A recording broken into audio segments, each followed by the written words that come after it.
Hi guys, I'm Tracy. Thank you for joining me today. So in today's video, I'm going to be sharing with you all the brushes I use to powder my face. And I'm talking about like targeted powdering under the eyes and areas that I conceal.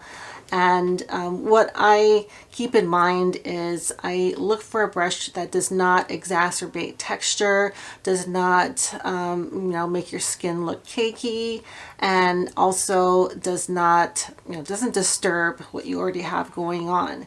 So I have a pretty decent amount. I narrowed it down to 9 brushes.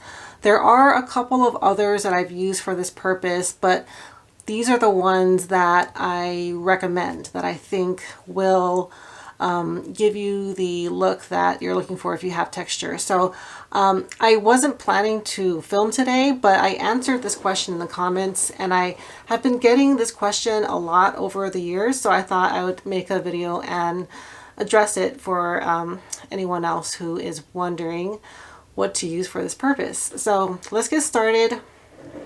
And this is a brush I have not, this was in storage just because it's a short handle, but this is the Eihodo H-1.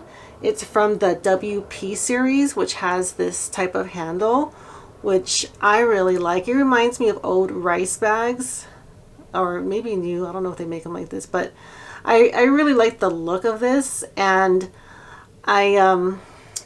the reason I had it in storage is mainly because it's a short handle. It's a little bit hard for me to store, and it's not as soft as some others that I'm going to talk about. It's made of gray squirrel and goat hair, so it is pretty silky, and it has a lot of spring. So it's gonna, it's not gonna be like a super light application, but it's the shape that I really like. So it really gets close to the lash line, which is another feature that I look for these types of brushes. And because I hadn't used it for so long, I also did my highlighter with it, and it came out really beautiful. But I do think this is probably best at under eye powdering, or because it has that tip also for if you do, like, I have these laugh lines that I conceal.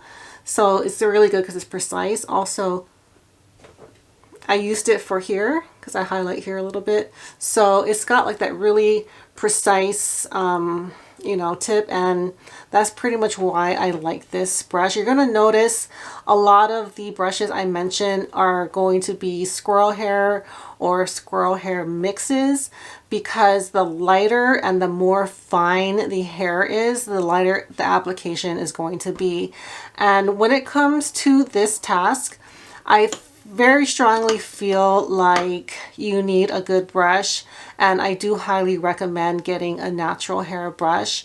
A synthetic brush, I just feel like it's going to pick up too much product and lay that down too heavily. And I went years not knowing how to do this. I pretty much was walking around with dry under eyes, or I just wouldn't powder. In fact, I just didn't powder my under eyes because it always looked worse.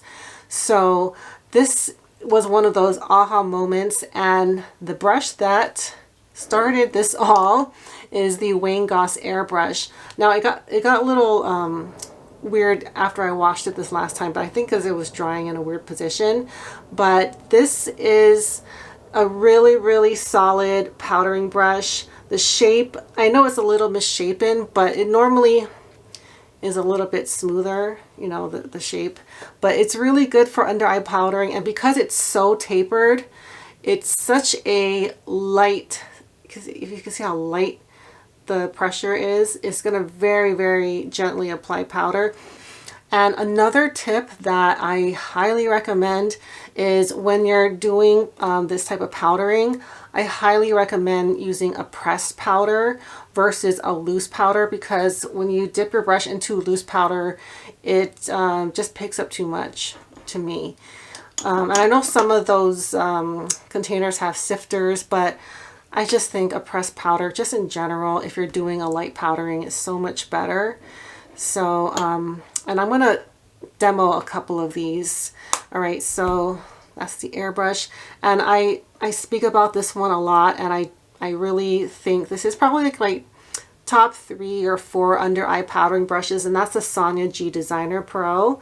And what makes this brush good as well is it's very versatile because you can use it for highlighter and blush. I really like it for the powdering and highlighting. I think those are the 2 tasks that this does best.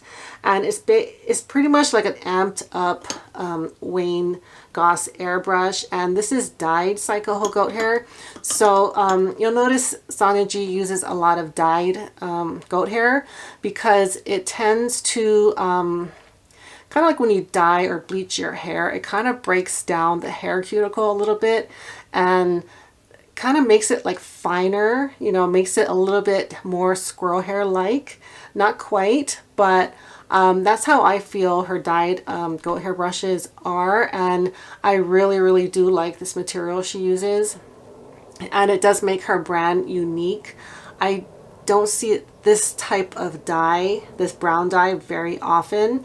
A lot of the brands that have dyed goat hair, they tend to be like black, which is great. I think these hairs are just as good, if not better, but it's I think she calls them tea dyed, but this is a really great versatile brush.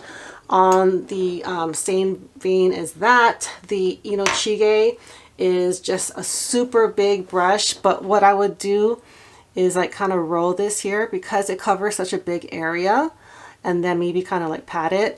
But this is good if you want to really, you know, cover like this whole area. This would be good.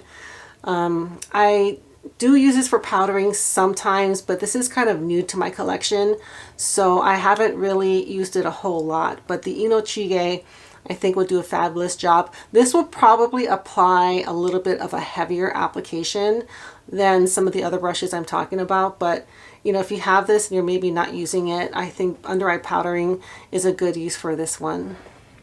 We're going to talk about one of my favorites, and that is the Beautylish CHHC, and I talk about this a lot because it's such a great deal for the price. You get a really solid brush. It doesn't have the bells and whistles because it's very simple, but you know, you don't pay as much as some of the other lines out there. So it's dyed, I think it's dyed Chikuhodo goat hair, but actually now that I'm thinking about it, it's kind of a similar color to the Sonia G dyed goat hairs. Not quite, but kind of like it. I'm not sure if they make these hairs. Maybe they do, but the shape is what makes this really good. I do favor this shape for under eye powdering because it gets really close to the lash line, and it's just a very well made brush and doesn't shed, has not shed yet. Okay, now I'm going to talk about, since we're going on Beautylish, kind of, you know, just like a amped up version of that one is the Beautylish BH1. So it's a highlighting brush, but highlighting brushes often make great under eye powdering brushes because of the shape. This got this like candle flame shape, and I do like this for under eye powdering. It's kind of a smaller Inochige. So if you have the Inochige, you probably don't need this Beautylish, or vice versa. But both of these are really good for covering a bigger area. And if you want to powder like your entire face, you can do it with these 2 brushes. So that's the Beautylish BH1. And you know, in case you guys are looking to do a Hakuhodo order, the G5521 is a great option. This is squirrel and goat hair mix. So I really do like this hair mix. I'm really bummed that they're increasing their rates so dramatically because I'm probably not gonna be able to buy these brushes anymore. And but I'm really glad I have this one. It's meant for highlighting, but I use it for under eye powdering, and I use it for targeted blush placement. It's really good for that. In fact, I wanted to show off this one. I'm gonna use the Suku, the pink, this pink one here. So I do like this for this particular blush, and yeah, it just just very like evenly places the powder. You don't really have to blend a whole lot because the brush pretty much blends it out for you. So I don't know what you can expect, you know, if you just want to get the blush right here. I do like this for that. And highlighting as well. So that's the Hakuhodo G5521. If you are going to get this, you know, I will get it pretty soon because it's going to cost a lot more shortly. And now I'm going to talk about the Chikuhodo Z4. So this is technically a highlighting brush and it is really good for highlighting. And when I show you up close, mine is defective. It's uneven and it's not their best, but it still works just fine. And this is 100% gray squirrel. Their Z series is, and it's, you know, because of the shape, it really gets close to the lash line, and it's gray squirrel, so it's gonna lightly powder your under eyes without creating more texture. So this is one of the more expensive ones, but also pretty versatile because you can use it for blush, highlight, and powdering. And I do use it for those three purposes. So that is the Chikuhodo Z4. And at the end, I'm going to give like my top 3 recommendations of which ones I think I prefer the most. Okay, and then I just have one more, and this is kind of an honorable mention because it's more for the looks. This is the Hakuhodo S113, and it's a fairly new addition to my collection, and I got it because I really like this S series, the gold ferrule, and it's just such a beautiful brush. And I got it mainly for highlighting, which it does very good, but I also like it because it's that shape gets into the under eyes really well. It's almost identically shaped to the Goss airbrush. It's just that this is undyed goat hair and this is blue squirrel hair. I'm sorry, this one is it's normally shaped more like that. So it's kind of like the goat hair version of the Goss, except it's going to cost you more than the Goss. So this is just a really good deal. That's why I like to compare them to each other. But I don't know, I'm just very taken by the appearance of this brush, and it works just fine. Oh, I did want to demo this. It does work really nicely for the under eyes, and I'm going to show you another thing that I've noticed with myself. I tend to favor dark-haired brushes for powdering because I can see exactly how much powder I'm picking up. But if you see if I do this, because my powders are light, I can't see how much is on there. You know what I mean? So I'm not sure how much I'm going to use this for under eye powdering, but I just want to like verify that it's not going to make your eyes look worse, because I didn't really notice.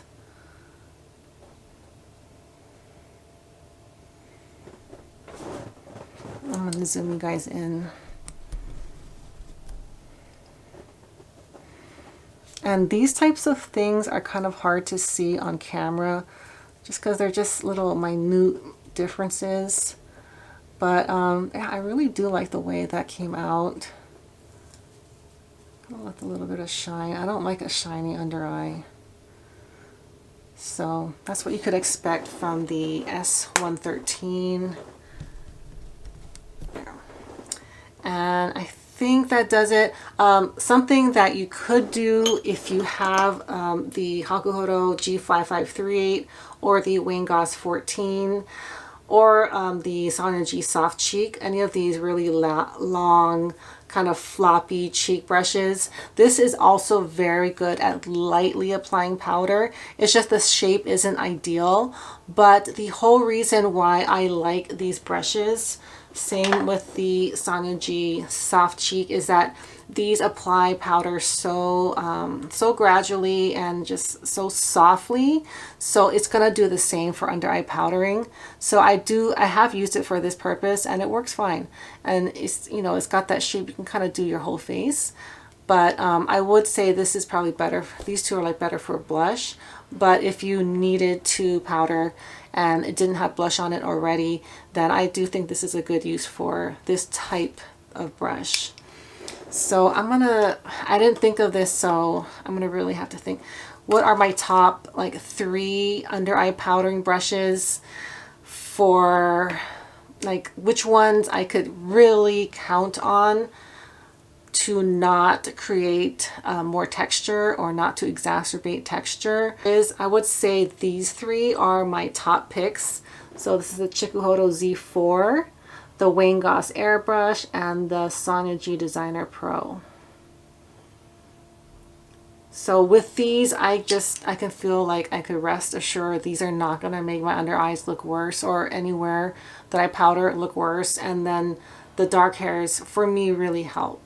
So I would say consider that, you know, your skin tone, get a brush that is a different color so that when you're powdering, you can really see how much you're picking up and what you have left on your brush. So I think that does it. I mean, I do have other brushes that I've used for under eye powdering, but I would say these are the top picks. These are ones that I recommend and would use again for myself. So that's all I have for today. Thank you guys so much for watching, and I'll see you all next time. Bye.